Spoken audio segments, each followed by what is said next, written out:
IPL లో Kohli batting చేస్తుండు, Bumrah bowling చేస్తుండు. సో ప్రతి బాల్ కి మనకి 2 అవుట్కమ్స్ అయితే ఉన్నాయి. ఐదర్ అవుట్ అవ్వచ్చు, లేకపోతే రన్ స్కోర్ చేయొచ్చు.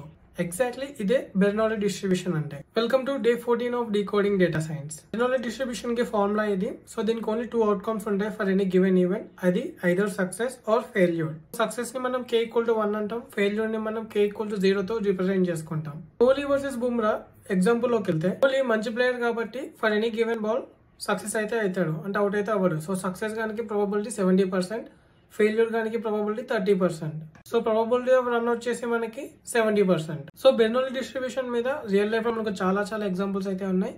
సో బేసిక్ ఎగ్జాంపుల్ వచ్చేసి ఏదైనా ప్రోడక్ట్ కొంటామా లేదా అని చెప్పేసి ప్రోడక్ట్ పర్చేస్ రేషియో.